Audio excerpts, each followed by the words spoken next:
When other people tell their history, they come across as being patriotic. When other people talk about where they came from and who they are and what their history is, that's called patriotism. But when African Americans do it, or when black people do it, they're labeled as being militant. They're called rebels. They're called Afrocentric. So that's the big difference. Our history, for some reason, it becomes offensive to people. So we have to stop being afraid to tell what our true history is.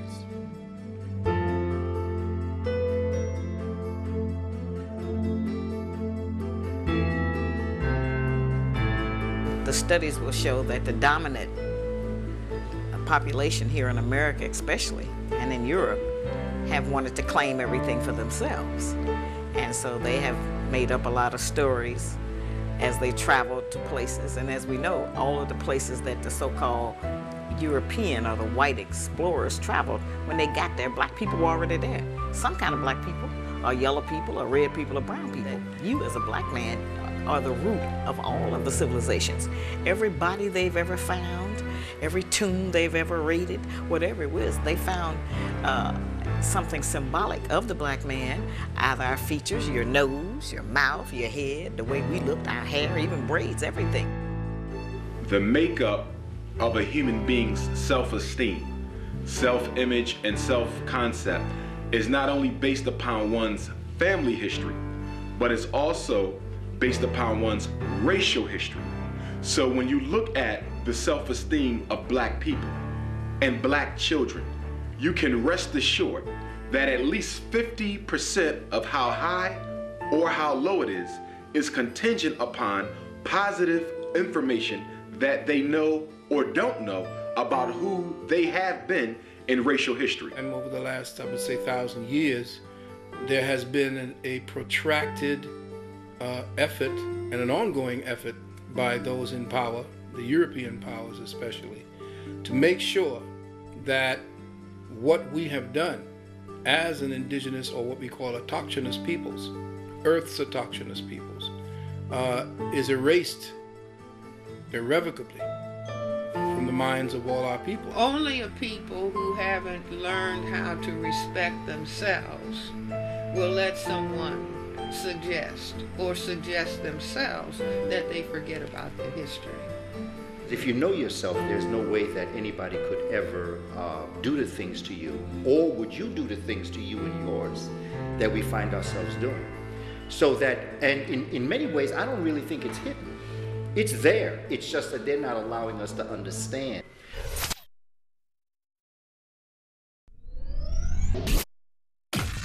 According to Dr. Ben, the original name of Africa was Alkebulan. Africa, the whole continent, was also called Ethiopia. As a matter of fact, the Atlantic Ocean was called the Ethiopian Sea.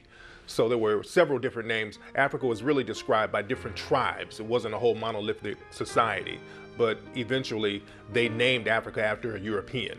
Africa was not called Africa. It's actually named after the one who actually conquered the Carthaginians, Scipio Africanus.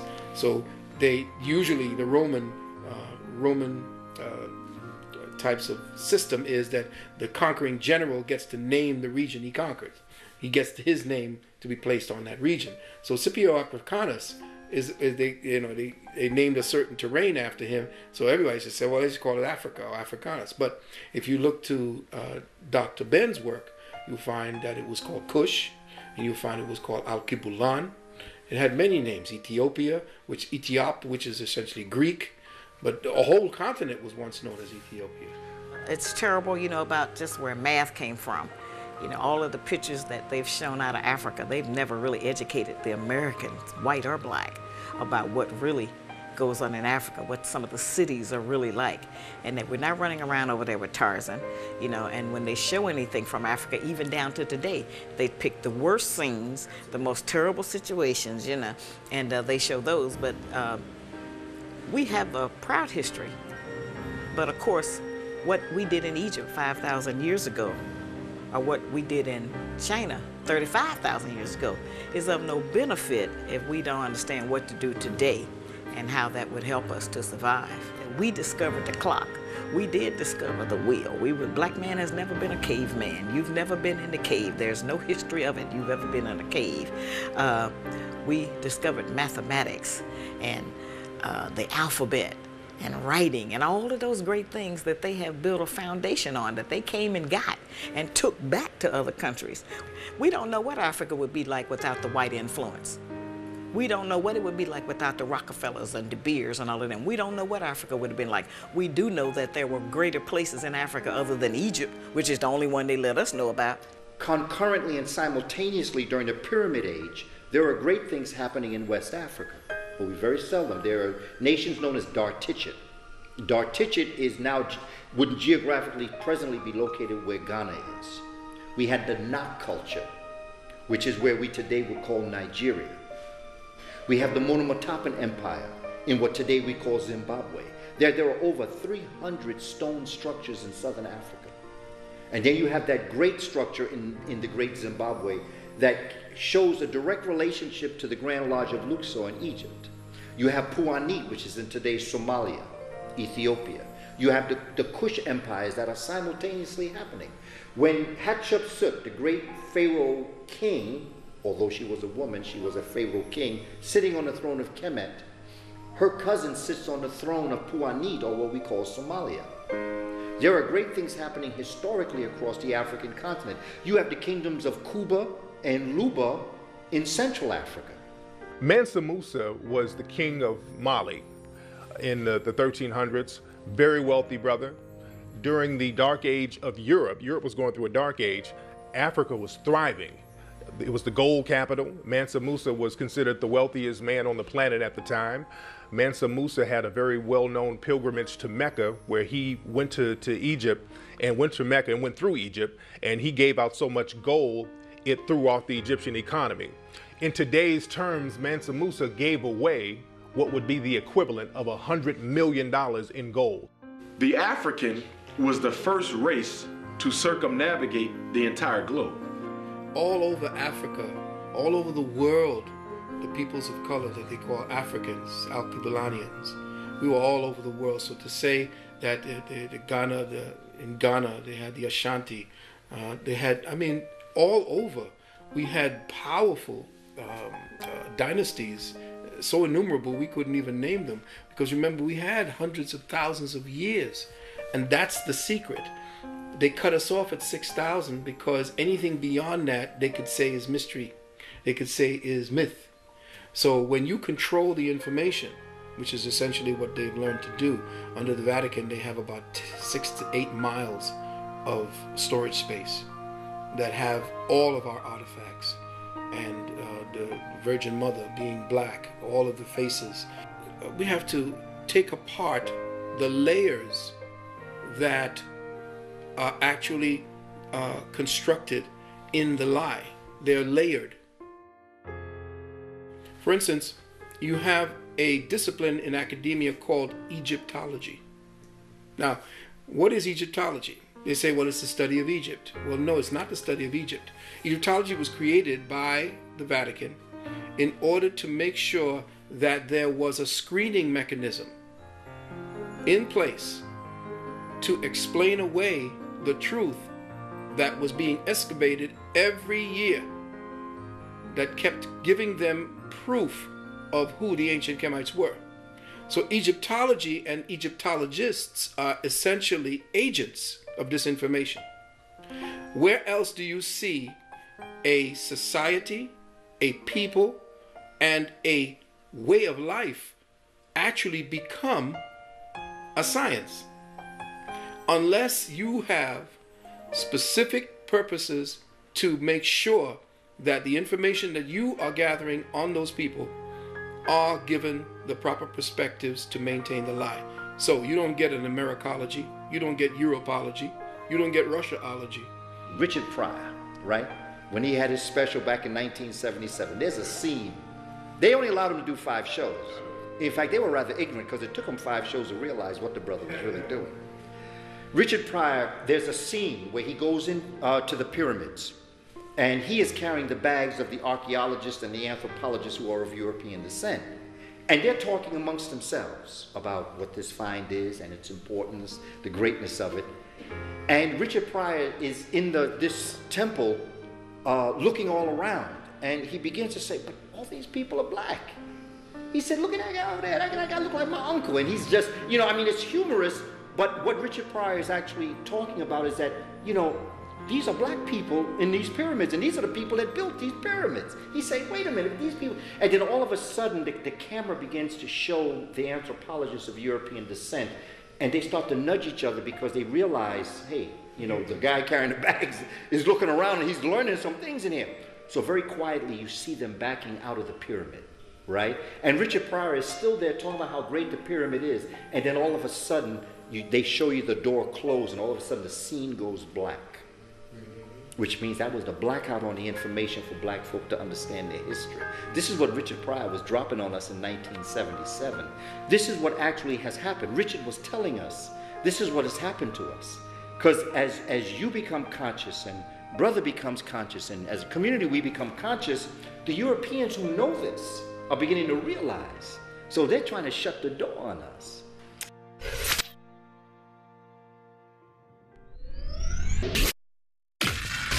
African people established the first dynasties in Asia. When you look at old paintings of Eastern Asian people, you can see the African ancestry in their features. The Japanese were formed when Ethiopians brought South Koreans onto the island and combined with the original people there known as the Ainu. The Ainu now, you're going to find the Ainu in the Philippines. They're going to be called Negritos. You're going to find them in Vietnam. They're called the Champa or the Montagnards. You're going to find African people throughout the Far East. Very dark complexion, very curly hair, wide nose, thick lip. You will also find those with straight hair. You will find those with a more aquiline nose. Some of the first Buddha statues clearly had African features, classical African features. If you go to Thailand, if you go to Korea, if you go to Vietnam, you will see some of these statues up that has the classical African nose, classical African lips, woolly hair. When we go to Asia, we see that the founder of the samurai warrior, okay, in Japan, all right, was an African. We found that the founders of the ninja system was an African. In fact, in Japan, there's a saying that if you don't have a little bit of African blood, you can never truly be a samurai. Martial arts was established by a black Dravidian who was living in southern India by the name of Bodhidharma. The Bodhidharma, it was said that he walked from southern India into Asia, China, and on his way there, he would study the fighting mechanisms of animals, and he used that as a form of self-defense for himself, and that's where martial arts started. There was another guy named Tigwai who was an original master of martial arts, and if you look at old paintings of Tigwai, this dude looks like Lionel Richie. So martial arts was really established in Africa. Even during slavery in Brazil, there's a form of Brazilian martial arts, which is African martial arts called capoeira. And what they would do, the African slaves would practice this form of martial art, and they would disguise it as dancing. When we look at the early pictures of most of the deities of Asia, nearly all of them bore striking resemblance to the deities of the Nile Valley civilizations. And even in their writings, you will see that even in Asia, not just Greece and Rome, but even in Asia, you see them paying tribute to the spiritual systems and history that they had learned in Africa. In fact, the Asian spiritual system is probably the closest approximate to the traditional African spiritual system. From the one, you get many, with the creator being manifested in all living organisms, be it a tree or a human being. That is fundamental to Asian thought, but it's also fundamental to African thought, which predated Asia. When you go into these jungles in Bangkok and the areas of Vietnam, when the Vietnamese, when they were fighting in Vietnam, they went into these temples, they saw nothing but these African faces. When they saw the black man dressed up like that, they thought that the Buddha gods had come back. All these black men dressed in these American faces, they were accustomed in the bush to these black faces, these black Buddhas. And when you go deeper into that information, you're only seeing black faces. You could go down into certain parts of Africa or down there, I forgot the name of the tribes, but in the Bantu, you could look at them and they have very high cheeks and their eyes are completely slanted. So you can tell where the Chinese people actually ascended from.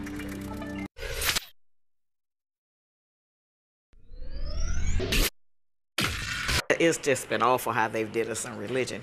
And our people tend to think that even those who feel that they know that white Americans have mistreated us, their grandchildren or great-grandchildren still mistreating us in a lot of ways, they still believe, well, but nobody would lie about God, when that's not true. People who are trying to subjugate another people and turn them into slaves, not just physically, but mentally, then they certainly would try to teach them that God looks like me. A lot of people say it doesn't matter what Jesus looked like, it doesn't matter what God looked like or other deity. But the thing is, if it did not matter what Jesus looked like, why don't they show what the original paintings and pictures of Jesus look like? Why don't they show what the original paintings and pictures of the disciples look like? Because that's very important to know if it doesn't matter. Michelangelo was told by the Pope to put the picture of the Holy Family on the roof of the chapel. Michelangelo said and the Pope specifically told him to make it European. Michelangelo explained to him that there are no models of a European Holy Family. And so he said, you'll think of something, and he did. He used his family. We thought the only guy we had was the one that white people gave us, which was Jesus, okay? And he looked like them. And when we saw them, psychologically, we would transfer that was deity. If it really was unimportant what he looked like, then why didn't he look like some of the majority of the people on earth? Why would he look like the people who are the minority race on the entire earth? We're not the minority. People always ask me, why do the black church not get rid of the white Jesus and put a blue black Jesus in place with a nappy head? Because black people would stop going. Not only did they hide the color of religious figures throughout Europe, they would hide the colors of other very important people, especially royalty in Europe. A lot of old paintings in Europe, they clearly show African-looking deities. They show the Black Madonna and Child. This is all throughout Europe. They show black pictures of Jesus. They show African-looking disciples all over Europe. I mean, everything that you're looking at in the Roman Catholic Church today is the exact copy of what they got from Egypt. The high priest, the regular priests, you got the cardinals, you got the bishops, and then you got the Pope at top. So you had the Pharaoh, you had the high priest, you had the priests, and so you have the same type of categorization of people as they're placed in the temple, but their purposes and what they were telling was different. When racism rose, because racism was a system, and prior to the system of racism evolving as a necessary instrument for the maintenance and protection of the European genotype, Europeans, for many intents and purposes, I would say just about worshiped African people. First 3 popes were black. You had one named Saint Victor, you had one named Saint Gelasius, you had one pope named Saint Miltiades. There was another brother named Saint Benedict, who was a patron saint in Europe, well known throughout Italy. Militatus was a black pope. Militatus was the pope during the Council of Nicaea. And we've had these brothers who were worshipped throughout Europe and Italy, and we don't talk about it in America, but they're well known in Europe. You have one brother, Saint Maurice, who's a well-known martyr and a religious figure throughout Europe, and you see his statues all over the place. Many of those who early on helped to formulate what is modern-day Christianity in Greece and Rome were also African. When you look at Christianity, you're dealing with the Amen priesthood that's coming directly out of ancient Kemet. You're dealing with the rites and rituals of Osiris, the passions of Osiris, the idea of the resurrection of the dead and his son coming forward, Heru, as his living testament to his life. Aset, who the Greeks call Isis, is the essence of who Mary is. Nebetet, who is her sister, is who Mary Magdalene is. So that when you look at Christianity, I mean, even when you look at the word Chris or Chorast, you're dealing with Chares. Cha means spirit and rest means to rise. The Romans learned the Passion of Osiris through the Greek. And the Greeks learned it through the Kemites or the Africans from Egypt. So that it was just a retelling of the same story, superimposing things that they thought they knew. And that becomes what we today call Christianity. Judaism, that is Atanism. That comes directly out of the river, Hapi or Nile. And that is why Moses himself was said to be initiated into the priesthood of ancient Egypt. In fact, today, if you were to go to Africa and talk to the children who've been Christianized, they will tell you that their ancestors covenanted with devils, and this is why black people are in the condition they are today. So turn to Christianity, and of course you turn to the oppressor's religion, and then you eat the gruel that they give you, and at the bottom it says Jesus saved you. Of course, you're conditioning that person for another 1,000 years. The falsehood of Christianity has taken a toll on black relationships, because really when women are taught, or women and men, but when you're taught as a female that God and Jesus is white, you're going to look at whites as somewhat of a savior figure, and you're going to look at the men in your life a little differently. Try to just work on that more. We need to stop going to church every Sunday trying to get along with them and try to get along with the people at home. Some people leave home mad, but they go to church and go in there, and then they love the pastor and they love Jesus because there's no accountability. Jesus ain't gonna say, pull your dress down, come in off the street, go clean up the house. You know, Jesus ain't gonna tell them that. And if he do, they ain't gonna listen to that.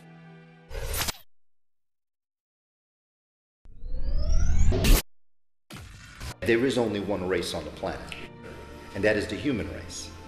And because of biological climatology, this race was born, nurtured, sustained, civilized, educated in Africa. And Dr. Clark teaches us that after they got their show together, then they took it on the road. The origin of the name Europe comes from a Phoenician goddess named Europa. So the origin of the name Europe has an African origin, because the Phoenicians, we're still dealing with black African people, the Canaanites and all that. When we talk about Phoenicians, we're still talking about black folks. The first Europeans were a group of Africans called the Grimaldi, who had migrated from Africa to Europe between 40 and 60,000 years ago. And in the process of evolution, many of them lost the Africoid genotype and phenotypical features, and then went on to look more European-esque.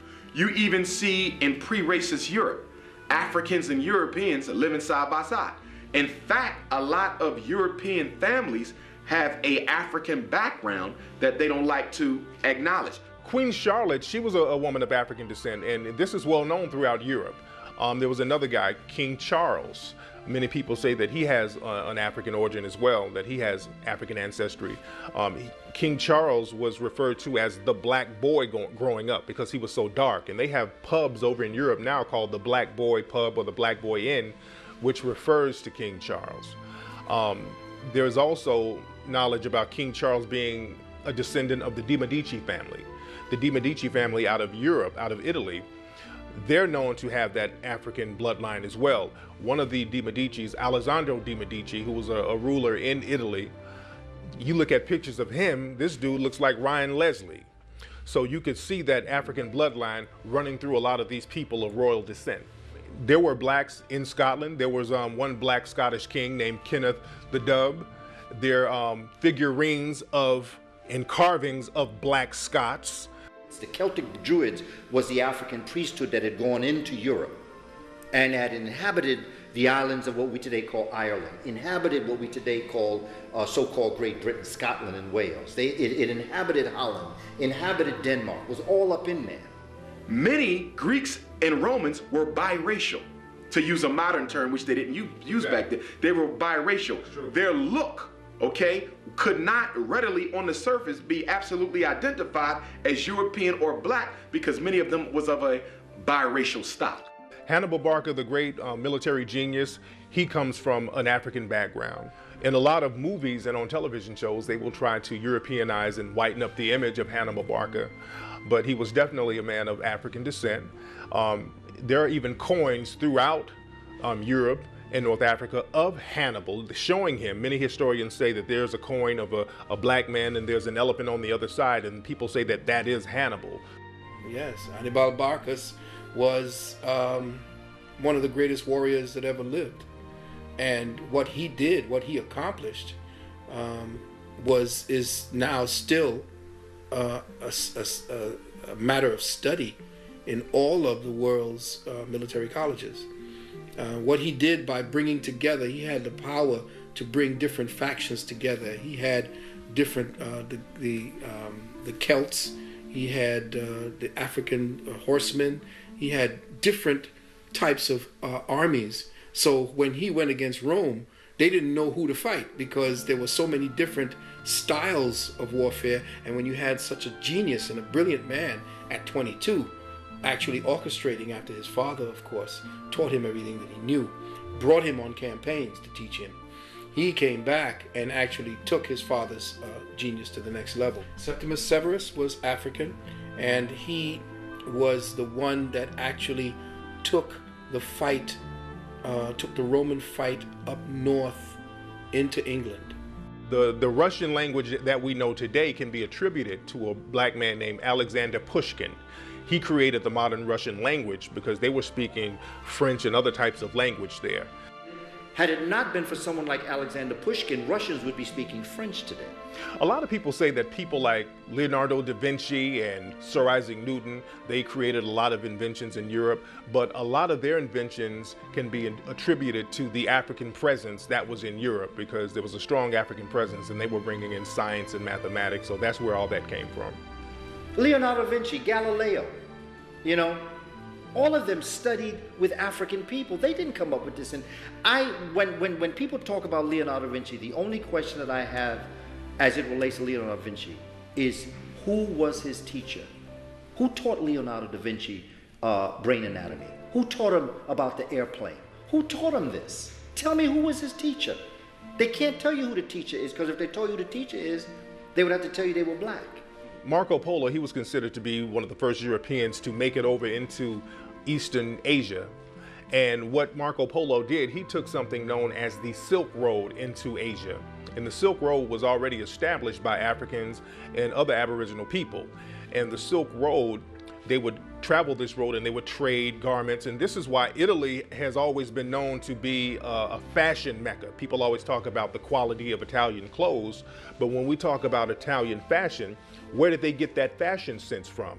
See, the Italians got that fashion sense from the Moors and the Africans that went in there. They brought those silk garments and all those fly clothes into Europe. Even the concept of alligator shoes, which is attributed to Italy, the thing is, alligators are not indigenous to Italy. Crocodiles are not indigenous to Italy. So where did they get those alligator skins and those crocodile skins? They got those from Africa. The Moors brought that in. And the players wear shoes called Maori Gators. Those are some of the most popular shoes around among players, the Maori Gators. The word Maori is a variation of the word Moorish.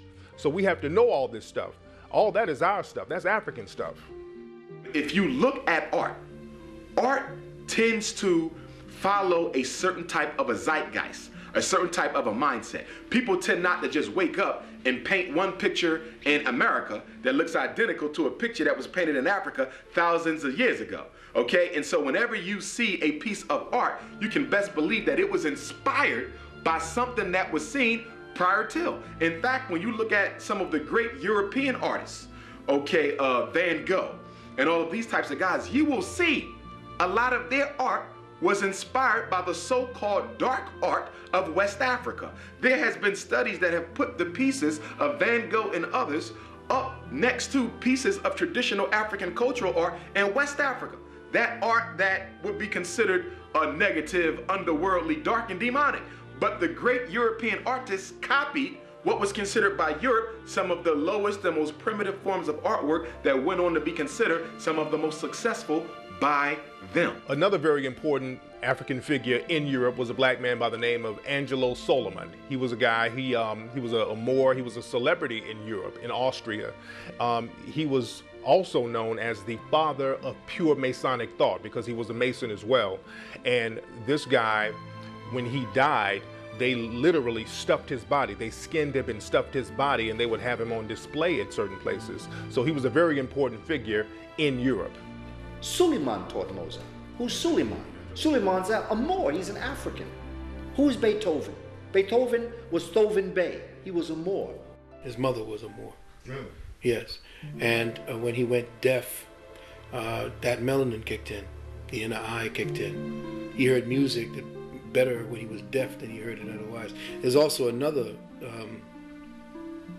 myth that he cut the webbing of his hand down to the bone so that he can get a better stretch. So there are some of the 32nd chords that he has. He plays, and most people can't play. They need like two people playing. That's why some people, in certain instances, you see two people playing Beethoven, two pianos playing Beethoven. That's because of what he did when he stretched his finger. Beethoven was called a Moor when he was growing up. Beethoven, there's a book about him called Beethoven's Hair, because people were so infatuated with the texture of his hair. So that African bloodline runs real deep throughout Europe. And again, he was called a Moor, and the Moors were very important throughout Europe. And it's funny, the importance of the Moor was so deep in Europe, but we rarely hear about them in history books today.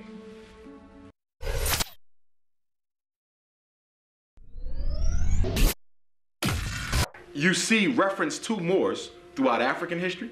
You see reference to Moors over here in American history. The Moors were African men who went into Europe around 711 AD, and they really civilized Europe because Europe was going through a dark age. Europe was really struggling because after the Vandals had basically destroyed Rome, everything was backwards over there. So the Moors went in and they ushered in the Renaissance era. They brought in science, mathematics, astrology. They brought all of this into Europe. They are bringing in hot and cold running water. They are bringing in concepts of what we call a cosmopolitan city. They are lighting the streets by lamps.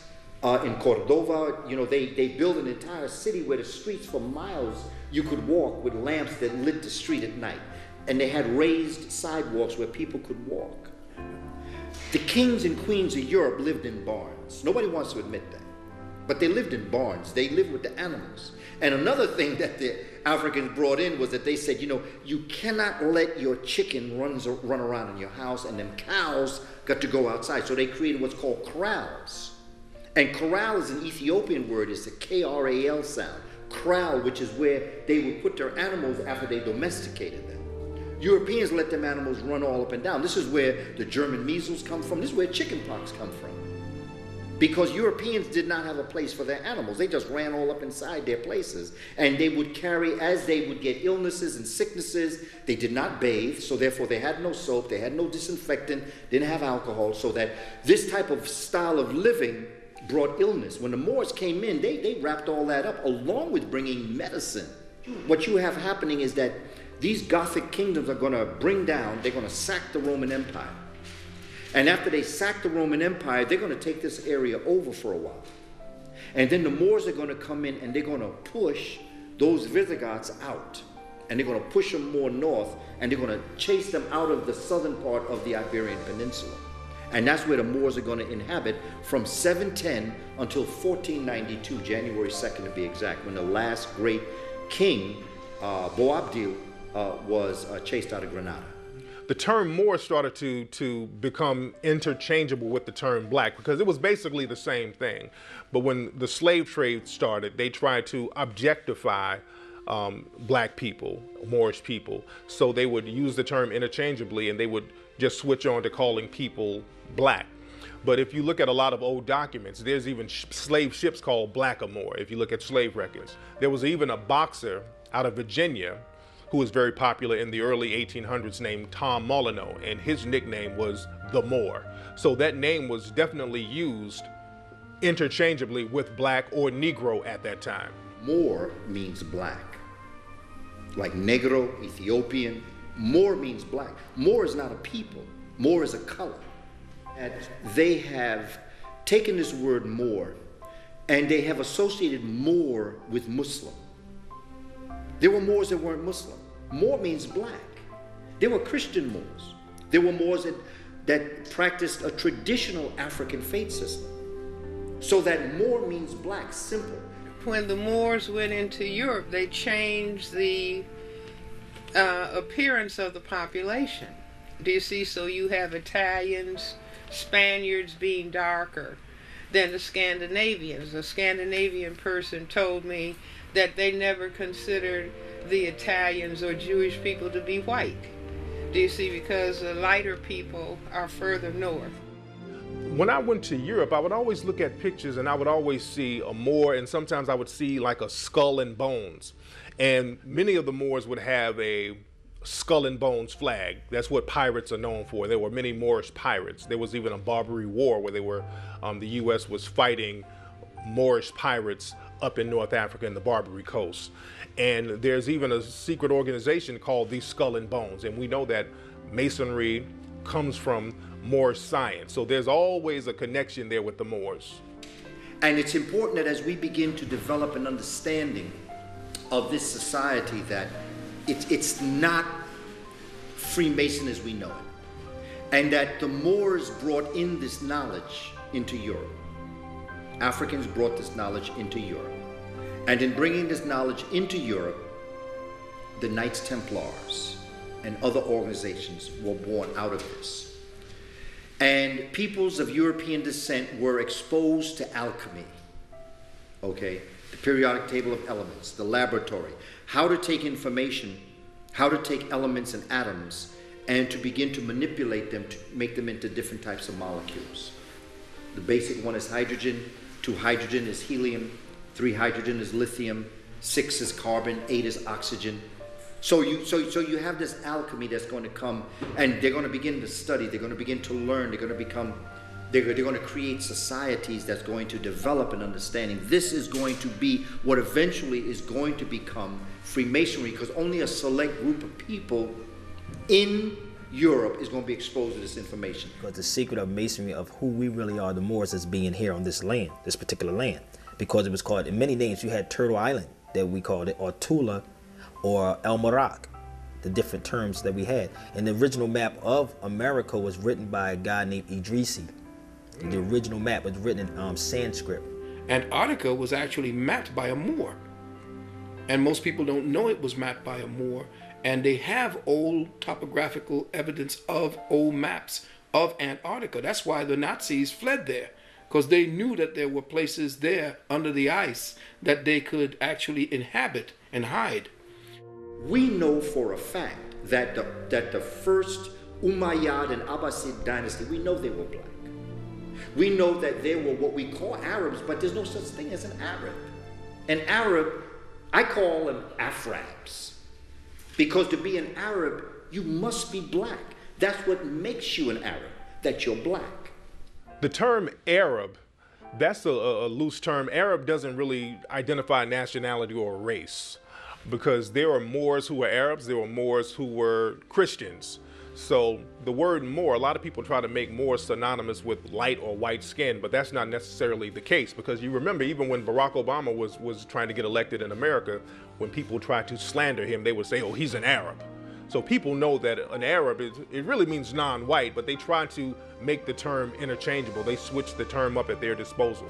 So that even if you did want to say Arabs, they're not Eurasians, they are mixtures of Eurasians and Africans that would congregate in certain areas once they came out of the Ice Age, and then they would come across, they would travel west into what we call North Africa, but they would not come in any large numbers until thousands of years after the fact. We know that Tariq was an African. He was the general that crossed over in July of 711 into what we call Spain today. It wasn't called Spain then. It didn't exist. These were little kingdoms. A king of Spain called Alphonse X. Very smart man.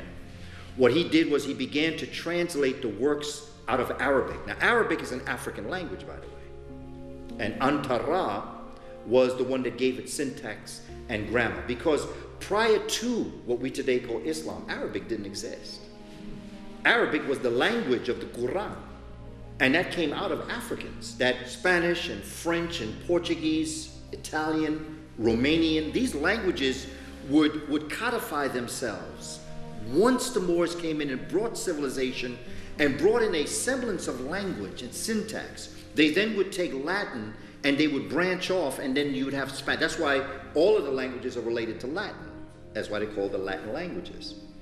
A lot of the European royal family's coat of arms, you can clearly see depictions of Moors. Many of the original castles of Europe were built by the Moors. There are many Moorish castles in Spain, Italy, England, And some of these castles, they can be seen in Africa as well. A lot of people don't know that there are castles all throughout Ethiopia. We never see that on television. We always see the cats and the dudes in the mud huts and people starving in Ethiopia, but there are very well-designed castles all over Ethiopia. And a lot of the Moors, you can see pictures and paintings of them in castles in Europe. You can look at old paintings and see this. What you're looking at when you see the cathedrals, that's all Moorish architecture, taken to the next level. In fact, we know for a fact, and I have to get the specific book once more, but all of the cathedrals that you see built in England, the island of England, were built by the Moors. By the time the Moors got into Europe, the illiteracy rate was very high because there was no practical reason for people to read at the time, because people were really trying to survive. So the only people who could read at the time were monks or religious figures. So the Moors went into Europe and they started to establish universities. The first university created in Europe, the University of Salamanca.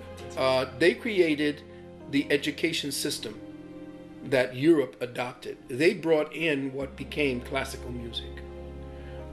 They're the ones who brought architecture and fineries. In fact, it was so advanced that the teachers in the Moorish paradigm in the Iberian Peninsula, the teachers under the Moors got the equivalent of $40,000 a year back then. That's how advanced they were. In fact, everywhere in Europe sent their best to go and learn there, just like they sent them to Timbuktu, just like they sent them over to Luxor, just like they sent them over to where all these areas where you see Africans and high sciences were. They sent them there to Spain to learn. Well, the Moors brought in the first music conservatory into Valencia, Spain. They brought Ziryab into Spain, and he brought in a chordophone known as the lute. L'-O-U-D. We call it lute, L-U-T-E. It's a chordophone. And it has 4 chords. And, you know, the hormones of the body, the humors, Africans would heal people when you had clogs in your liquid systems, okay? Whether it was your mucus or whether it was your hormones, whether it was your phlegm, whether it was your blood.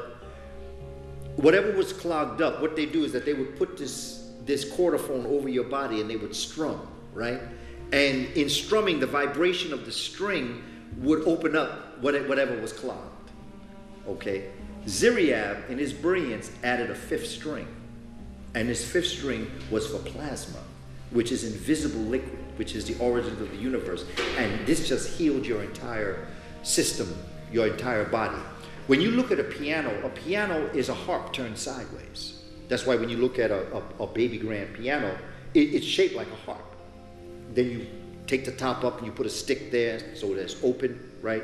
So that Africans said that instead of strumming strings to make the sound, what they would do is they would put it to its side, encase it in wood, and then you would hit keys. And the keys then would hit the strings and it would be a different kind of sound. And so when you're looking at Baroque music, which Bach is really given credit for developing, that came out of Africa. Okay, Africa. In fact, Africans have the finger piano that they play. All they did was take the concept of the finger piano, the xylophone, and this harp turned sideways, and that became piano. Out of that came what we call classical music, and this is why when I hear African folk talk about, because I enjoy classical music. I play classical music, I enjoy listening to classical music, but that's black music, that's soul music. And black folk used classical music as soul music, but Europeans took it. And so now when we look at what we call classical music, Tchaikovsky or Beethoven or Mozart, or any of the so-called classical pianists or classical musicians, we say, oh man, that's white music. That's not white music. We don't know our history.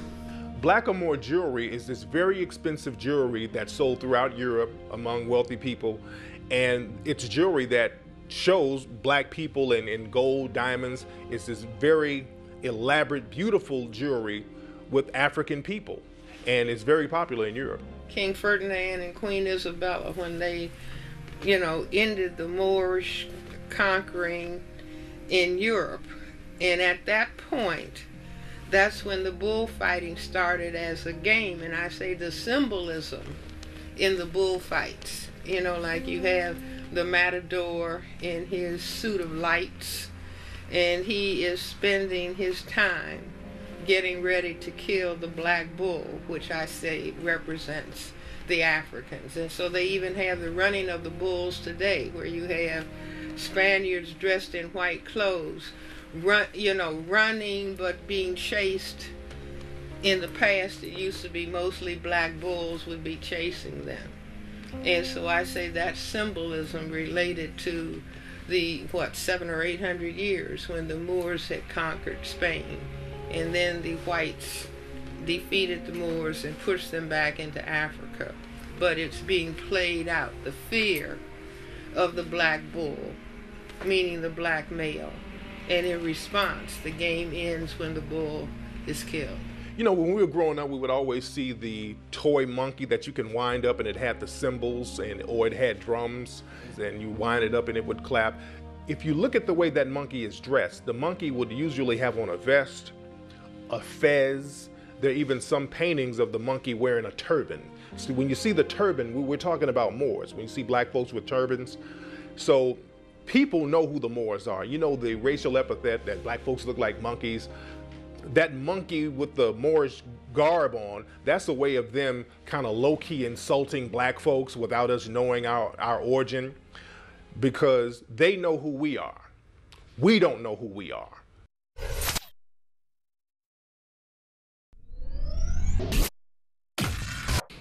The reason why we don't understand Native American history, we don't understand the African presence in America, we don't understand culture, is because when we study in our textbooks in America the presence of Native American people, we study the 13 colonies.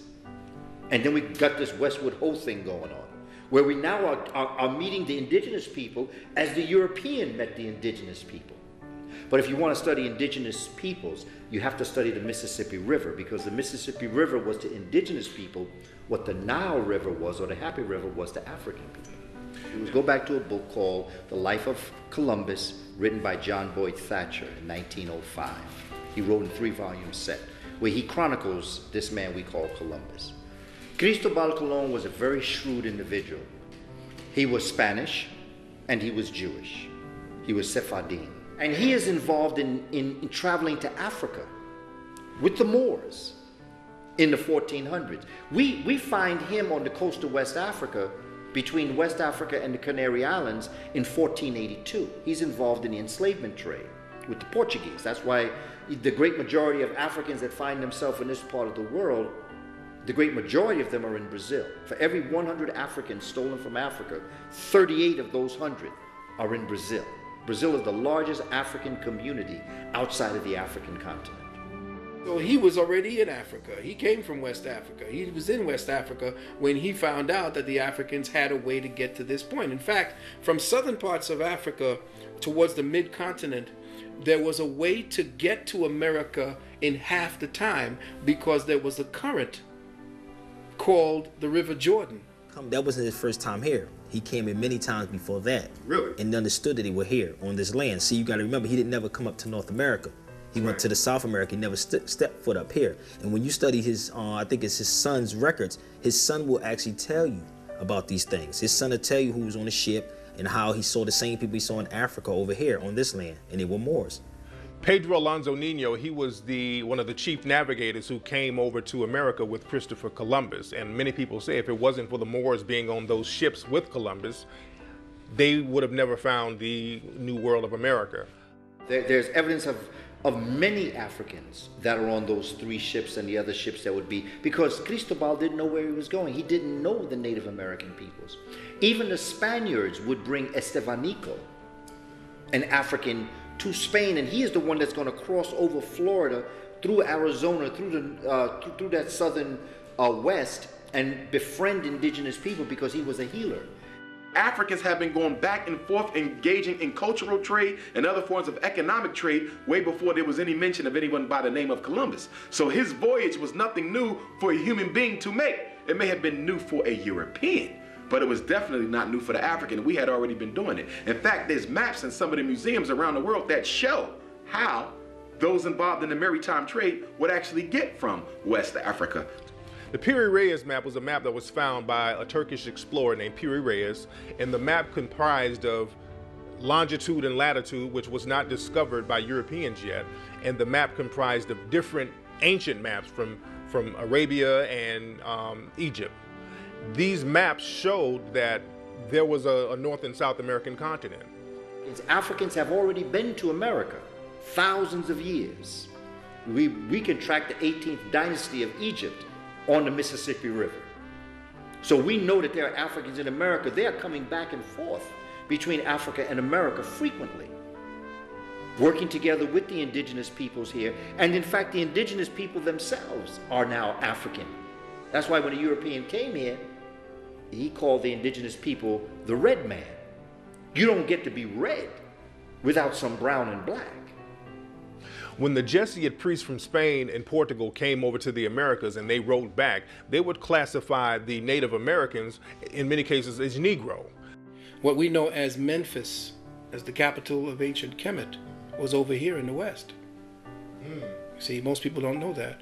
And that all of the stories from Cortez, as he states in his book, and all of the diaries of Balboa, and them all actually said that they came into and were confronted with African peoples, especially of the Mali dynasties. When you're looking at the original American people, the Olmec people are a mixture. You're basically going to see them being born in what we call the Gulf of Mexico. They're going to come out of three major cities, Tres Zapotes, San Lorenzo, and La Venta. These are going to be where the Olmec stone heads are found. This is going to be where the first temples, pyramids, tombs are going to be found. The Bonampak tribe, that was a group of Aboriginal people living in the Mexico area. If you go down to Mexico and you look at these murals, you can see the Bonampak tribe, and they clearly have distinctive African features, African nose, lips, hair. We know that there are pyramids and heads in Guatemala, Nicaragua. You can go throughout Central America. You can go through Mesoamerica. You can go to South America as far as Peru. And you can find the presence of African peoples in this area. In the ancient world, not just during the movement of Africans during the enslavement process, but these are individuals that are going to be here and establish culture in this part of the world. Evidence of Africans in America. He wrote a book, Frank Joseph. Now, this is a man who did not set out to write a book on African presence in America. He just was honest enough to record what he found. He finds coins with African heads on them. He finds vessels that people drank from with African heads. You have a gentleman by the name who has transcended. His name was Alexander von Wutenow. When we went to Mexico to study with Dr. Van Sertima in 1984, we went to his museum, his studio. He showed us over 60,000 artifacts that were African in nature, not just brought from Africa, but built in America, revering Africa. Mansa Musa, who became, what's his name, Montezuma. So Mansa Musa was actually Montezuma, and he was a Mali king who came over here with the flotilla of 200 ships, Abu Bakr II. He sent a flotilla of ships, 200 of them, in 1306, and then again in 1311. And together, that constituted 500 ships that sailed here from the west coast of Africa. There was also a map called the Waldseemüller map, and this map was considered the first map to have the name America in it. This map was sold to the Library of Congress for like $10 million. When they found the Waldseemüller map, Waldseemüller said that they basically made the map out of things that were comprised, or maps that were comprised and left over by the Egyptians. A lot of people don't know that the state of California was named after a mythological black queen called Queen Khalifa. Now, the original California Indians, if you see them, the California Indians clearly look black. The Ohlone Indians, if you see paintings of the Ohlone Indians out of California, you couldn't tell them from an African tribe. If you look at the original paintings of the Mojave Indians, you couldn't tell them from an African tribe. These were clearly dark-looking people who had some type of African bloodline.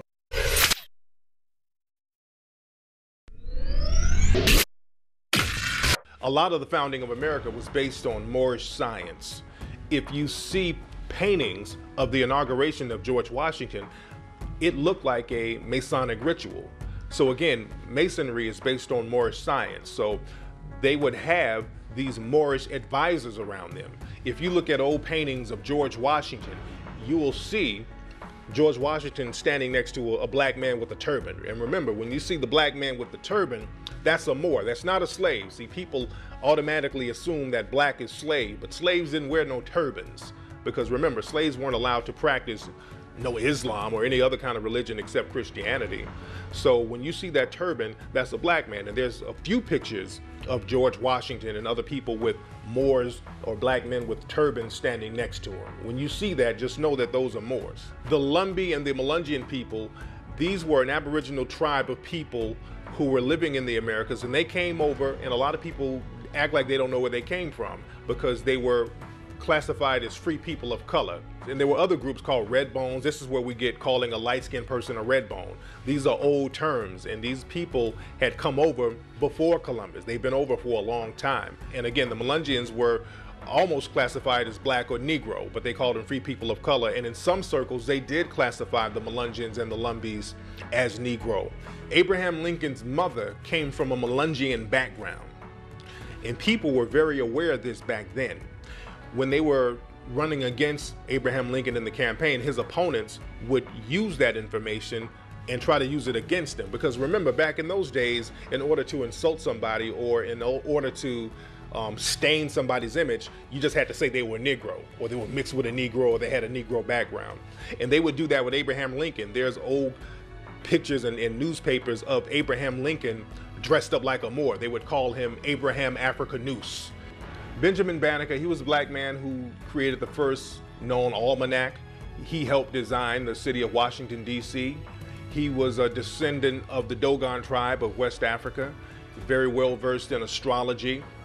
Well, his name itself, he was a Moor also. He was the first one that started the almanac. He was a Moor. In fact, there's a book by Charles Cerami on Benjamin Banneker. In fact, what's interesting about Benjamin Banneker is that they trace his ancestry back to the Dogon people of Mali. That what Benjamin Banneker is best known for is his knowledge of agriculture and astronomy. In fact, he was the one that wrote the first Farmer's Almanac. Basically, when you're watching your weather report on the news today and they tell you what the temperature was in 1920, that's the Farmer's Almanac. And he was the one that was able to codify, write down how to deal with the earth according to the seasons. See, Benjamin Banneker and L'Enfant were building Washington, D.C. And what society attempts to tell you is that that Benjamin Banneker had a photographic memory, and he did. Not to take that from the brother. But L'Enfant did not build Washington, D.C. because whoever built Washington, D.C. had to have been a master astronomer. Because Washington, D.C., as our brother Tony Browder has shown us, is laid out according to the heavens. But not only did he know astrology, but he had a photographic memory. And he studied the plans of the previous architect and knew where everything was in his head and finished Washington, D.C. from his head. Well, Benjamin Banneker also was the first one to really bring the clock, as we know it today, to its highest form. The clock that we use, which is a watch, okay? Now, a lot of folk not going to admit this, but what is that big clock called in London? It's called Big Ben. It's named after Benjamin Banneker. But nobody wants to admit this. During slavery, there was something called the Seminole Wars. There were many slave rebellions in this country that a lot of people don't talk about. In the 1800s, there were really a lot of slave rebellions, and people were very nervous about what was going on, what had gone on in Haiti, because Haiti had made themselves independent by having a big slave uprising. There was the Nat Turner Rebellion in the early 1800s. People were still shook about that. You had the Denmark Vesey. He was going to have a slave rebellion in South Carolina. That got foiled, but they had up to 9,000 people ready to put in work. So a lot of people were very nervous about slave rebellions in this country. The Seminole War, it was a war of Native American and black people mixed together, calling themselves Seminoles, because there's no such thing as a Seminole Indian. A Seminole Indian, it's a made-up term.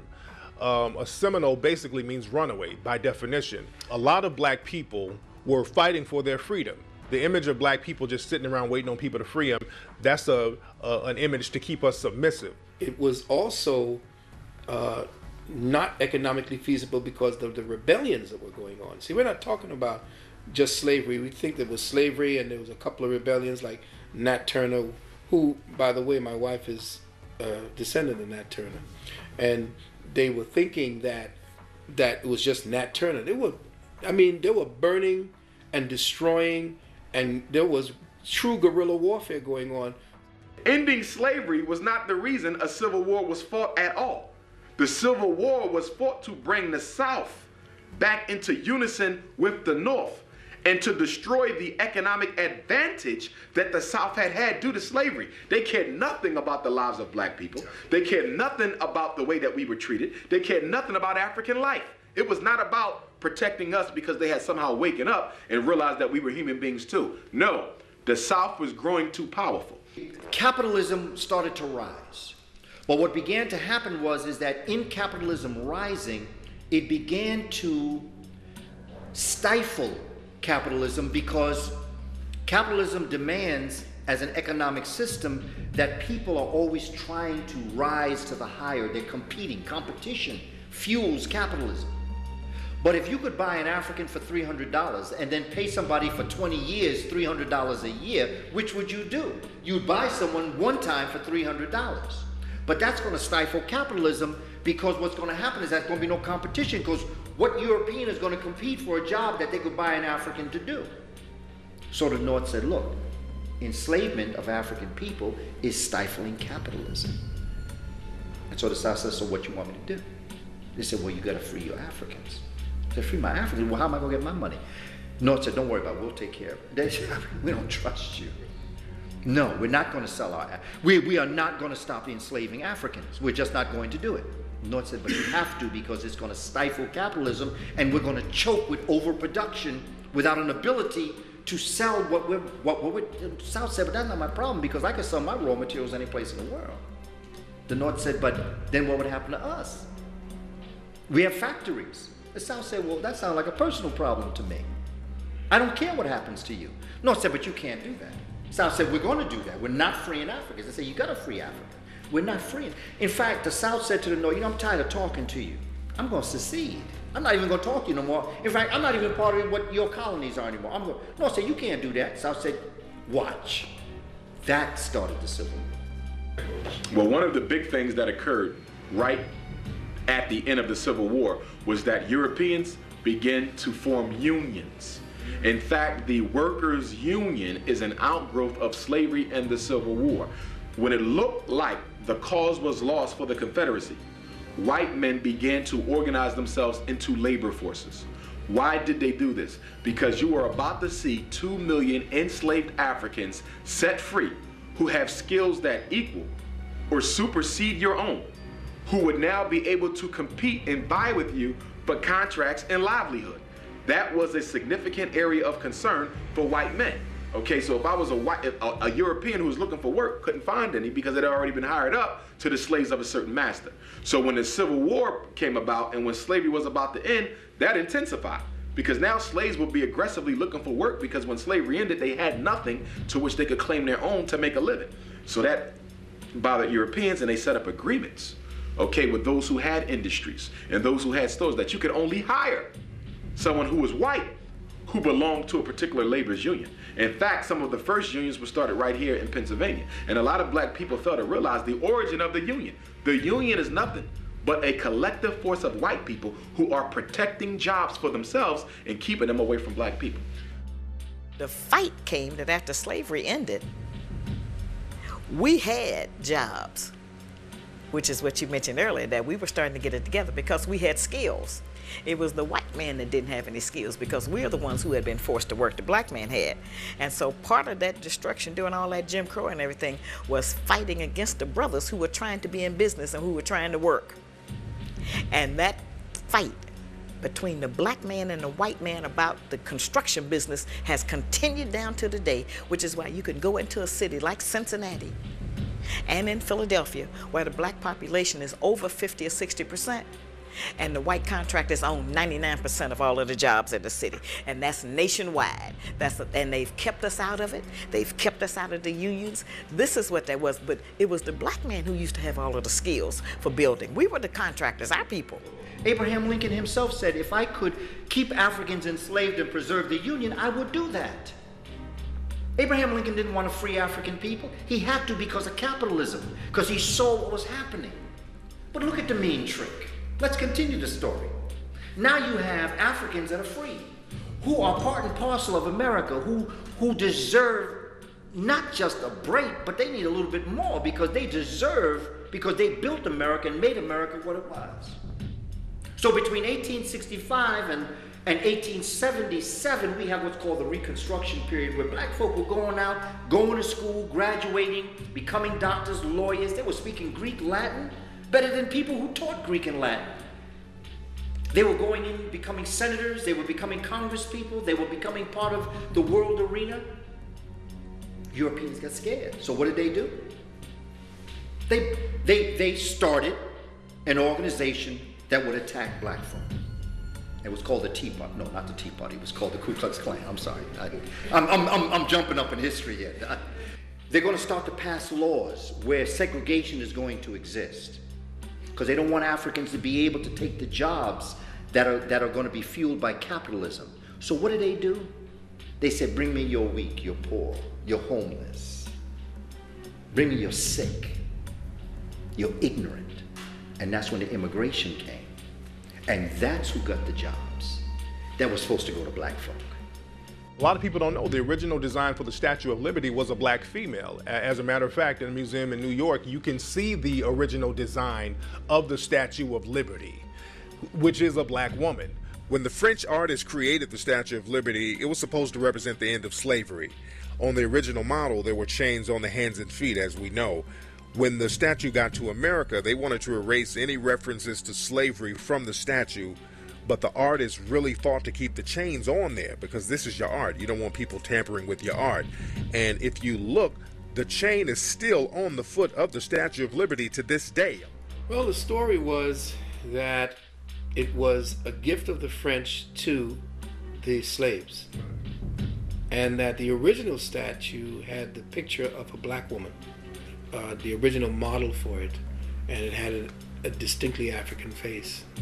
But it was Europeanized because the people in the United States did not want to have a black face sitting up there in their harbor, so they carved it out. In France, they had to go back to the drawing board and remodel the face after the what they call the patron saint of Manifest Destiny. So the patron saint of Manifest Destiny, that's her face on the, what do you call the Statue of Liberty, which was transposed from the African face. In fact, you see the patron saint of Manifest Destiny in the symbol for Columbia Pictures at the beginning of the movies. That's the patron saint of Manifest Destiny. Post-slavery Africans were consolidated. They were more together than ever. Segregation gave them the necessity, or created the necessity for them to maintain a type of cohesion with each other, no matter if it was infighting. They still had their self-interest and the collective interest. So they know who the enemy was back there. Today, after integration, we don't know who the enemy is anymore.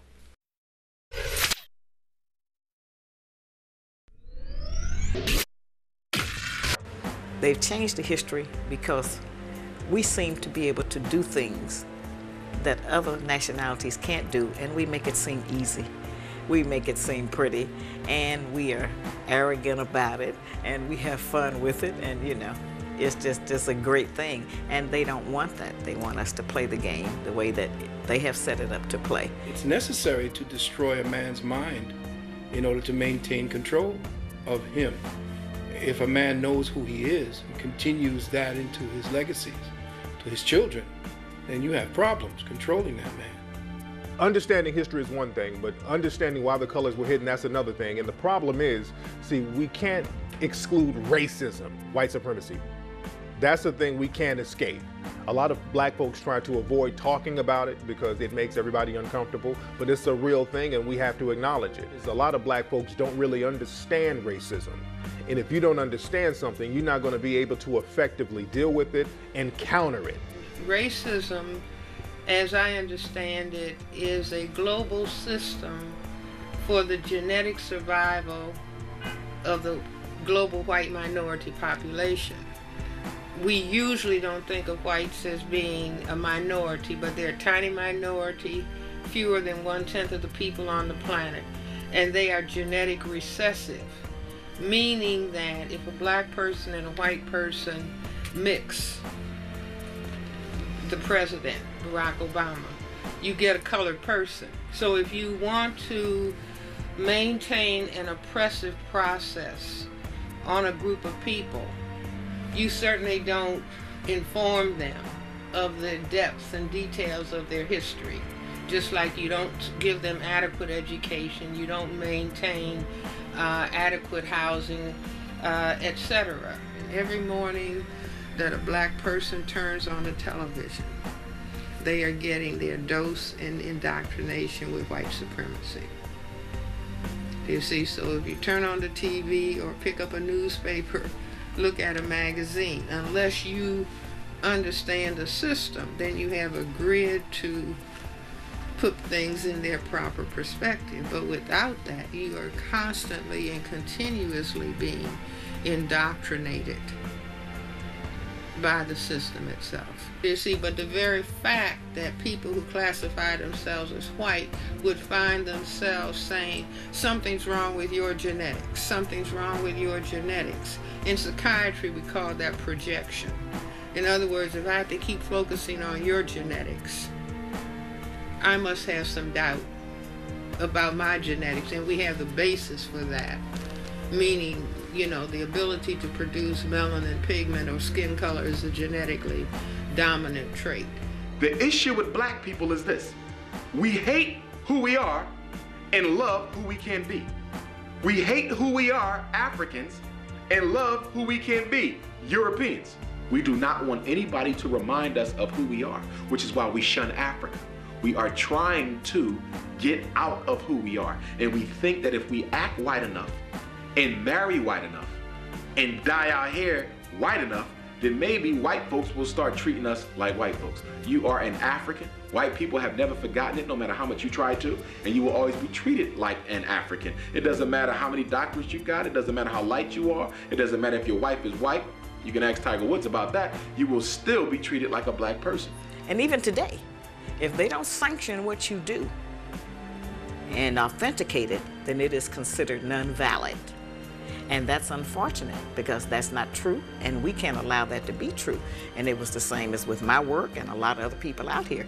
If you have not attended their school and learned their method, whatever they say it is, they have no respect for independent study, when they used to be proud of in America the self-made man, the self-made woman. That used to be it, until it got out of hand and we started creating so many things, you know. William Shockley, who I debated about black genetic inferiority, he was a Nobel Prize laureate. He was one of the inventors of the transistors, a professor at Stanford University. Now, he could teach and talk about black genetic inferiority as long as he wanted, but a black person cannot talk about why racism exists and continue to teach at a university level. George Wallace found out. He said when, that's Governor George Wallace, yes. He said when he first went into politics in the South, in Alabama, he thought that poor whites, if they would join with blacks, they would have a great deal of political power. You see, and so that coming together of the poor whites and the poor blacks. And he said he soon realized that whites did not care if they didn't have roads, if they didn't have hospitals, if they didn't have schools. They just wanted to know that they were better than the blacks. Now, I say that that reasoning comes because the deeper concern was genetic annihilation. You see, in other words, if the poor blacks and poor whites came together and they were working together and functioning together, and then they would pretty soon intermix sexually together, then the end result would be white genetic annihilation. Racism definitely took a toll on black male-female relationships, especially in the 1960s, because in the 1960s, black men and black women, they were doing what they were supposed to have done for a long time, which was fight together against white supremacy, against racism. And they were doing this with the civil rights movement. So what happened, people had to come in and infiltrate and have a divide and conquer strategy between black men and black women. In 1964, government came in and they pulled black women to the side, and they started to classify black women and women in general as minorities. In 1964, that's the first time they classified women as minorities. So they started to give them set-asides and benefits, and then they created the feminist movement, and a lot of sisters branched off into that, and that kind of created a rift because a lot of sisters stopped fighting for civil rights and they started to fight for women's rights, but women's rights weren't being jeopardized in the black community. Our first priority was racism, and we should have dealt with that first. We wanted to be free. We didn't need any boundaries, need no man to tell us what to do. Well, we hadn't had no man to tell us what to do anyway. You couldn't tell us what to do in slavery, so who, we didn't really have no fight with you about that. That was the white woman's fight with her man, but we took it on. I want to be free. Ain't nobody gonna tell me what to do. And then women started having babies, what they call out of wedlock, and then that got to be okay too. Oh, it's all right. Once it got accepted by society, all of the rest of the people, then it was okay then to just have a baby. In fact, I don't even want him for nothing but to just have a baby. And then we started saying, oh, I'm gonna be the mother and the father. All kind of nonsense. And so what happened was that movement, and there never was a sisterhood in the women's liberation movement between the black woman and the white woman. Because you have to understand, in the tactic of the art of war, when you want to destroy a stronger enemy, you have to get rid of the cultural perspective of authority. So what do? You have to destroy the man in the society. And that's exactly what they did. I talk about this in my book. You have to destroy the masculine principle, which is the head of the family. That's part of it. The other part is to get rid of the environment and the ways and means for the head or the authority of that family to become and stay the authority and the head of that family, and that is to be the provider and the protector. Take away his means of providing, take away his means of protecting his family, and he no longer has any rights or any kind of power. So when you have done that, you have now undermined the glue that keeps a family together. Men don't have to be men anymore. So what's the best thing to do? Since you're giving so many favors to women, I might as well be a woman, or at least act like one, and therefore I'm no longer, as Dr. Frances Cress said, I'm no longer a threat. If whites are involved in their genetic survival and they are threatened by black male masculinity, then it will occur, I have to reduce his masculinity. Yeah, we just recently had the president at Morehouse have to say the male students cannot wear high-heel shoes and dresses and carry purses. So something is happening, again, within the total context of a system of racism, white supremacy. Neely Fuller, who wrote the textbook for victims of racism a number of years ago, in the late mid-70s, he used to say in the system, because he was the first person to talk about racism as a system, and he said that as the system of racism, white supremacy moves on, the system is going to have black men wearing dresses. Now, to hear that in the 70s, people said, oh, this is way out. And here we are. Do you see, there's some black pediatricians who are saying we are developing epidemic levels of the effeminization of young black males. Well, I say the pants sagging down is just a subconscious invitation for homosexuality. You see, it's revealing the buttocks. See, so the pants are getting lower and lower and lower. The next step is to step out of the pants altogether. And so you step out of the pants, you're going to put on a dress.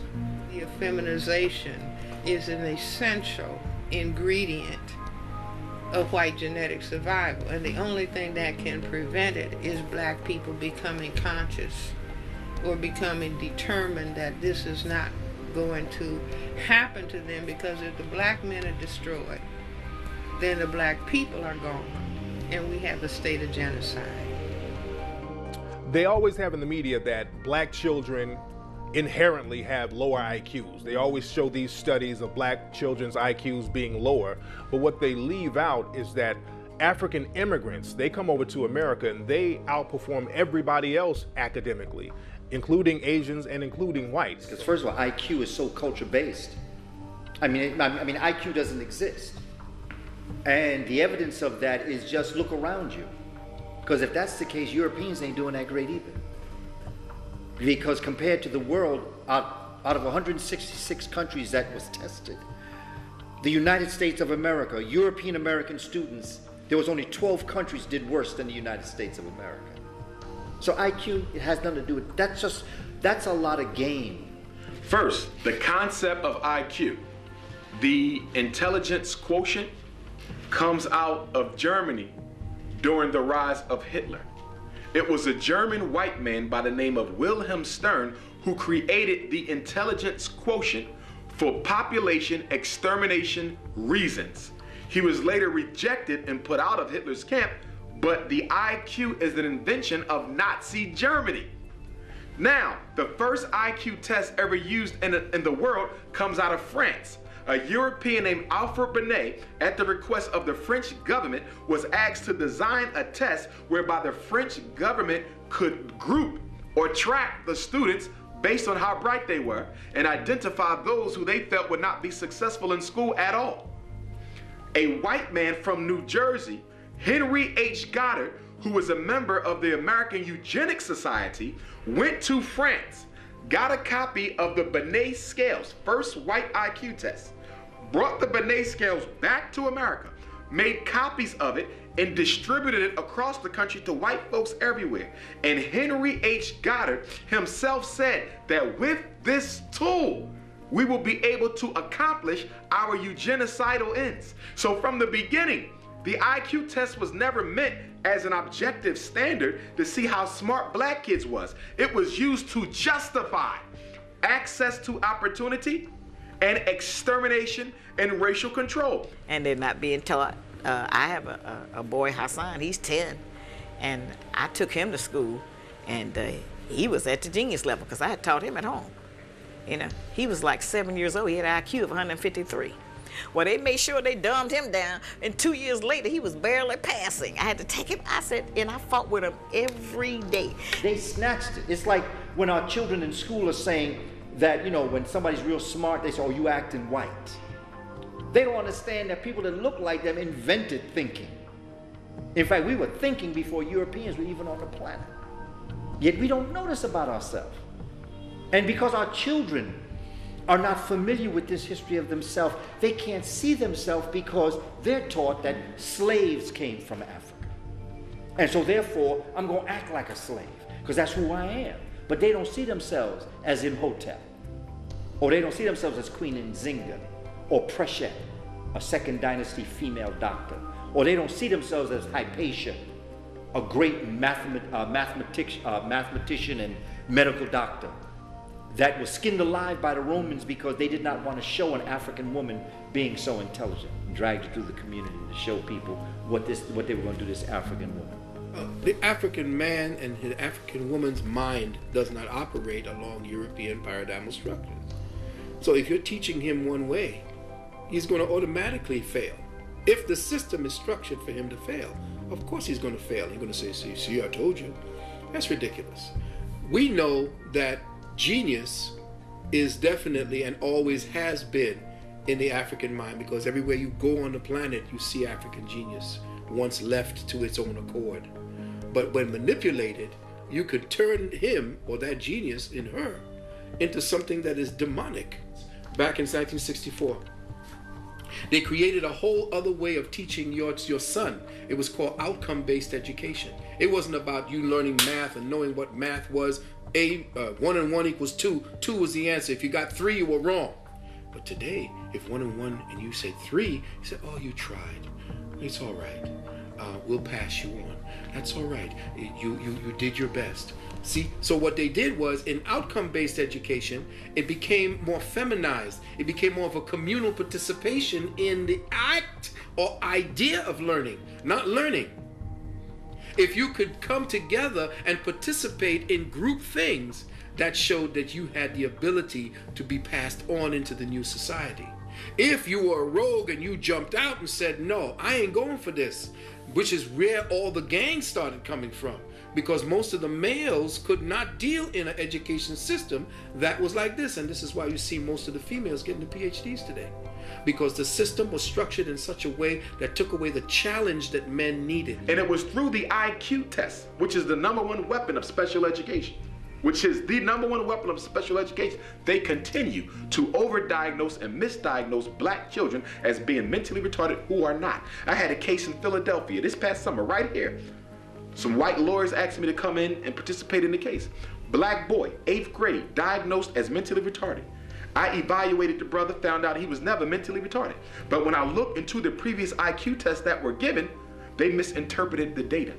So this young man been walking around with a diagnosis of mental retardation since he was in 8th grade. He's now a young adult, and although he's been told by me and his parents that you are not retarded and you were never retarded, the self-esteem, the self-concept, the self-image is so crushed, this brother probably gonna need therapy for the next 20 years because he bought into what? A superficial label that white society has given them. The gifted movement really started to take form right after the Brown versus Board of Education decision in 1954. The Supreme Court said you could no longer use race as a factor to segregate groups, but they didn't say you couldn't use disability or ability. So the white folks said, guess what? We're gonna come up with a gifted program. We're gonna segregate the white kids from the black kids after Brown versus Board, because we're gonna say the white kids are too smart. It's not based on skin, it's based on ability. Problem with that, it didn't work too well because a lot of white kids didn't score high on the IQ test. So they said, guess what? This is working for some white kids, but it ain't working for all. So guess what? In 1963, the same year that the Civil Rights Bill was introduced, a Chicago psychologist created the learning disability. The learning disability. And it is through the IQ test and the learning disability that so many of our children are marshaled into special ed kids where they'll probably never learn to read on grade level by the time they graduate. Do you see, it's like if I took an animal and put it in a cage, and so the animal couldn't grow well. And then I'll say, oh, look at this deformed animal. Do you see, I don't say, I made this creature deformed because of the conditions that I subjected him or her to.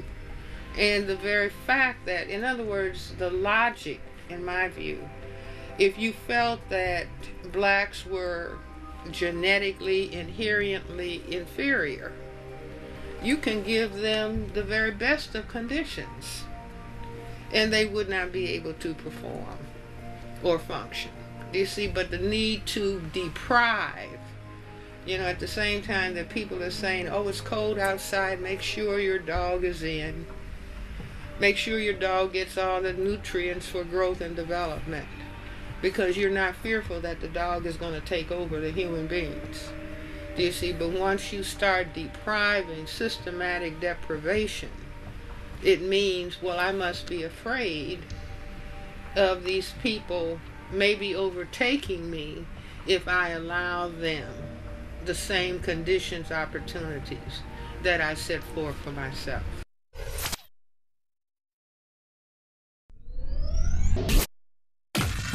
The problem of the 21st century in America is, what are we going to do with these 40 million Africans who we do not want here? That is the #1 political domestic issue in America. Why?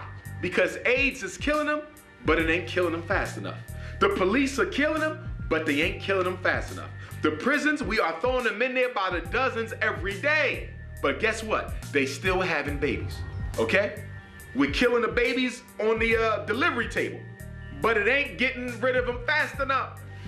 I was at a meeting last night with a group of parents who have children who are not being successful in high school. And at that meeting, there was a school member who said that she felt in the meeting we were spending too much time discussing the problems and that we hadn't begun to generate the solutions. And I told her that I disagreed with her. And I explained to her why. I said one of the biggest problems we have as African people is that we are too quick to rush out and fix something you know nothing about. If the engine in my car is broke, and I'm not a mechanic, okay? And if I rush out to the car store and buy all types of fancy gadgets to get my engine running again, and I go up under that engine, okay, I can end up wasting those resources, wasting time, wasting my money, and if I'm not careful, I could probably get killed under that hood not knowing what I'm doing. I got to be patient. I got to get that manual.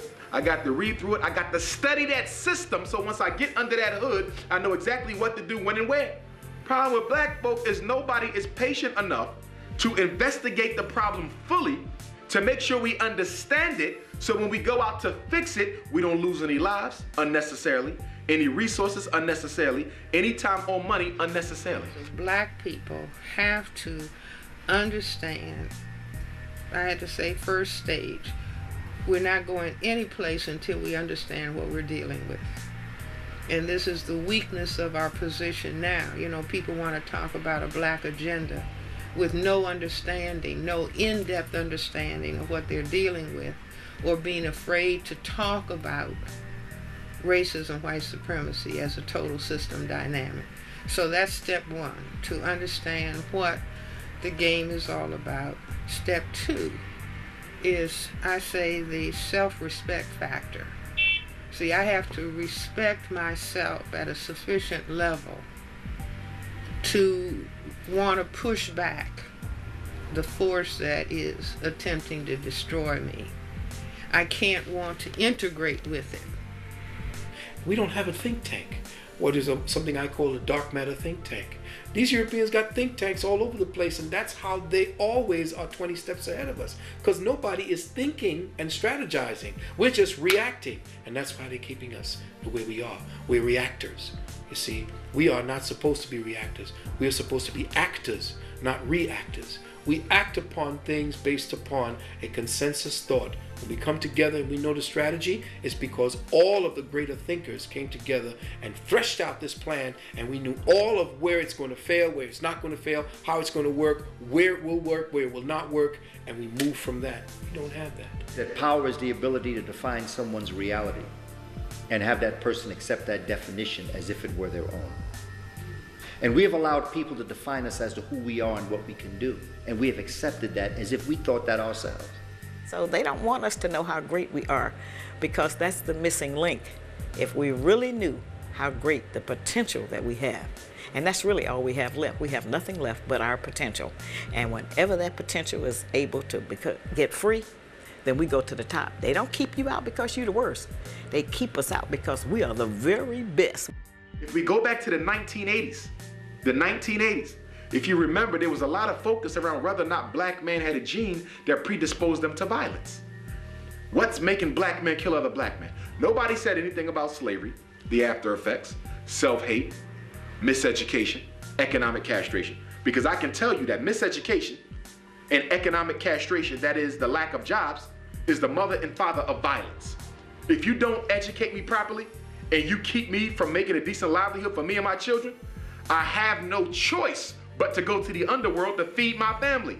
And in the underworld, I'm likely to come face to face with somebody else who's trying to feed their family at my family's expense. It breeds the violence. And even if you're not selling drugs, the fact that you're walking around knowing as a man that you can provide for you and yours, which is a natural responsibility, it breeds the anger that we sooner or later let off on one another.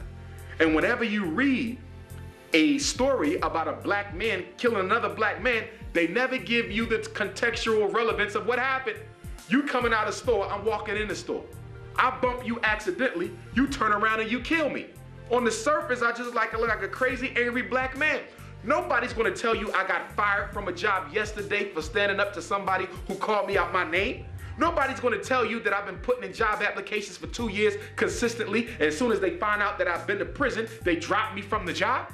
They don't put it in context. 75% of the violence that's taking place out there by black people is economically based. and nobody's dealing with it. Half the black men in Philadelphia, unemployed. Half the black men in Baltimore, unemployed. Half the black men in New York City, unemployed. But you don't want to tie that to the rise in violence? Everybody knows when there's never enough jobs in society, violence goes up, even amongst white folk. This is what sociologists study. This is the science of criminology. No jobs, violence. More jobs, less violence. You know this. But when it comes to black people, we don't want to put it in context because we are trying to do what? Exterminate the image. We're trying to get people to see black people as an unnecessary hindrance to the progress of humanity. If you end up with a critical mass of non-white people, all of whom, all over the planet, who have been oppressed by racism, white supremacy, if they begin to understand the white motivation, do you see? So they're no longer acting in a way that allows white supremacy to be maintained.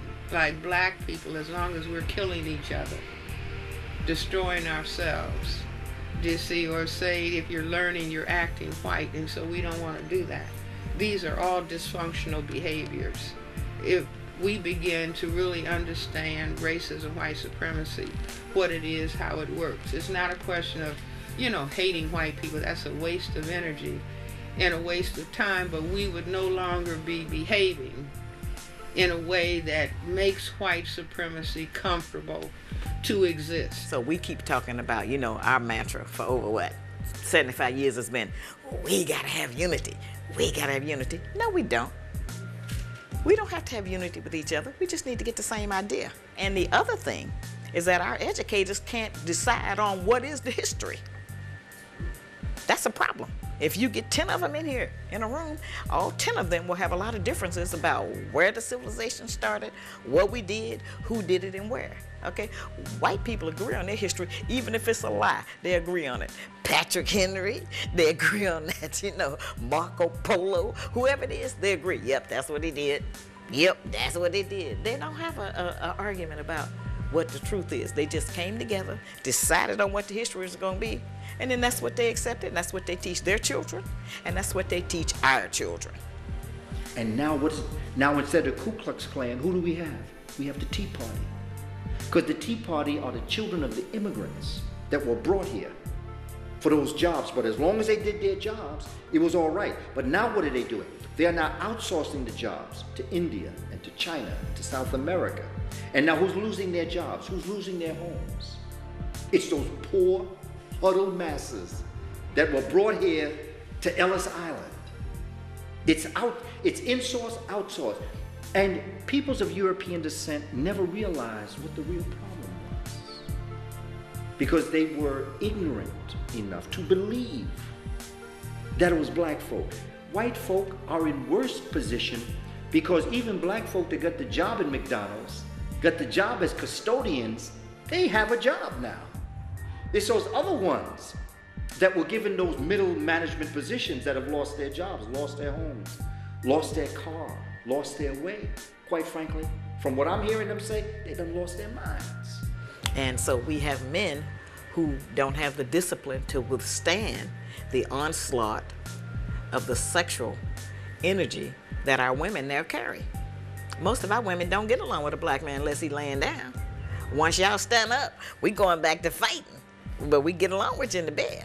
And I tell them, I say, we have to learn how to get along with our man more than just in the bed. And there has never been a civilization where the children grew up to be successful when the man and the woman were at odds with each other, like the black man and black woman in America, okay?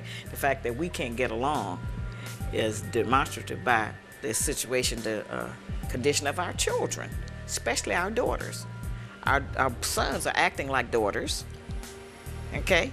They're not gay, they just have the feminine emotional mechanism because they've been around too many women, they've been raised by women and heard so much negative things about a black man, about being a black father. Food, clothing, and shelter.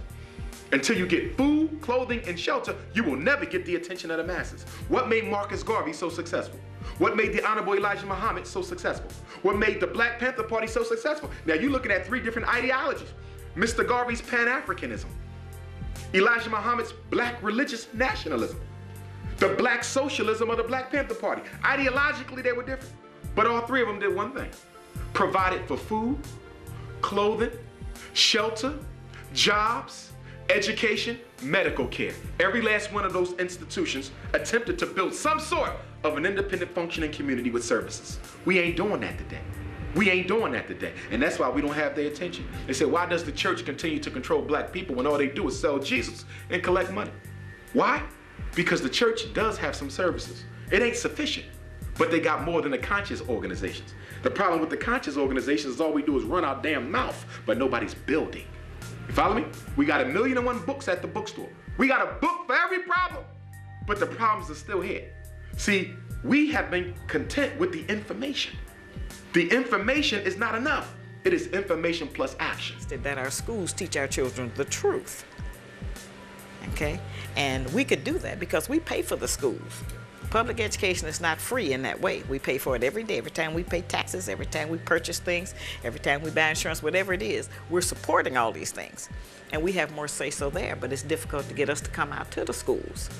And the frustration of having children who are out of control is so high that the mothers are glad to send a child off to school and try to give that responsibility to somebody else instead of us taking that responsibility on ourselves. Because of the educational system, we are taught not to trust. And some people want to say it's the Willie Lynch syndrome. You know what I mean? Some people say that. But it's the trust factor with us. We don't look at each other as family anymore because we have been Europeanized, a lot of us, or Westernized. This gives us the impetus to be able to claim who we are as a people. And for us now to go into our schools and teach our children, because if we don't teach them this, look, if I were them, I wouldn't teach this. I'm telling you straight up right now.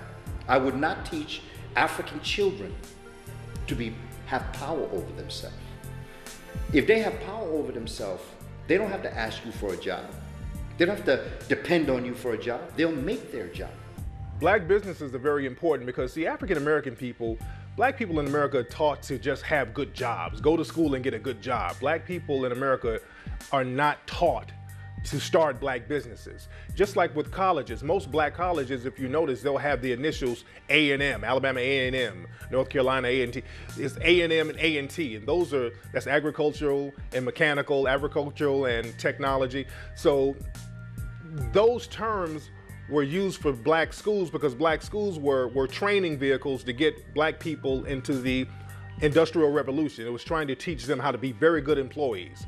We have to get out of that mindset of being good employees and learn how to take pride in being good business owners. We have to learn how to be more entrepreneurial. The solutions is that we need to stop begging the job god to find work for us. The solution is that if black people are going to have work in America again, they're going to have to bring back light manufacturing. We're going to have to create something. We're going to have to make something. And I'm telling you that there are other nations that would help us to do that because they want to see some real money come out of America instead of this fake dollar that's getting ready to go into a complete inflation. The solution is independence. Independent schools. Anything we need for our survival, we must control. Independent farms, independent agriculture, independent airlines, independent shipping. We are the only people that don't invest in each other. We used to, but we don't do that anymore. So if you watch Asians, they always put money up for Toyota. Watch them. You see the Chinese right now, they have bus companies. They invest. This is what they do. The Italians do the same thing. We are the only ones that don't do that. And I'm encouraging black folk to set up consultant firms to teach Europeans how to survive in a depressed, inflated society. Because who better to teach them how to take a potato and feed the community potato soup? Who better than grandma that used to take a couple chicken wings and could feed the whole family? We have lived with an inflated dollar all of our life in America. We have lived in a depression all of our life in America. And yet, as Dr. Maya Angelou says, still we rise. We're still able to smile. We're still able to relate to each other. That's a powerful thing. They need to learn this. After we saw Dr. King and after we saw Malcolm get assassinated, Patrice Lumumba, Medgar Evers, the 60s, they tried to take everybody they could find.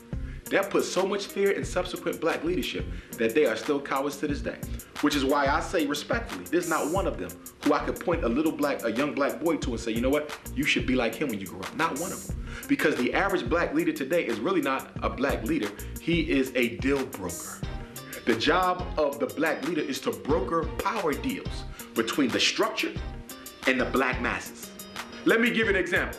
A riot's about to kick out outside. Cops beat down a brother. Brother's about to go and tear up the police district. The leader should do what? Come in, organize it, say, hold on, brothers, before we go there, there's another way we can handle this thing. Let's do this, let's do this, let's do this. In other words, you organize the energy, you redirect it into a direction that is most likely to bring the desired result. They don't do that. They don't redirect the energy. You know what they do? They dissipate the energy. Go back home.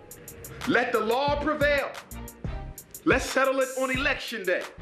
You follow me? Let's get some placards and march around the police district. Let's do something that don't mean a damn thing to white folks. This is what they do. Deal brokers. That's all they do. They send them in to dissipate the energy and send you home, and you never hear about the incident again. People who march are powerless. You don't march for what you want, you take what you want. Everybody knows that. The mafia knows that. You go and you take what you want. You take what you want, you establish your superiority and your seniority over that, and that's yours. You don't go marching for somebody to give you anything. That is insane and inane. We don't do that anymore. That's one thing we could at least learn. Don't go marching for a damn thing anymore. Take what you know is yours. Work towards becoming better and understanding how your adversary works. Work towards understanding the tactics of your adversary. Read The Art of War. And read all things having to do with tactics, mental, psychological, as well as physical, as well as military. Understand the way that chess is played. Teach your children how to play chess because it has them working both sides of their brain. Know thyself. We have to know our history. We have to study. We have to study chemistry and physics and math. We have to learn how to write and read. We have to recapture our history. We have to make Medu Neter, or what we call hieroglyphs, the classical African language.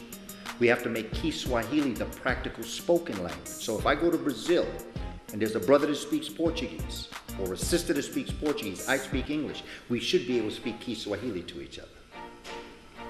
If I go to Holland, there's a brother or sister that speaks Dutch, I speak English. We should be able to speak to each other in Kiswahili.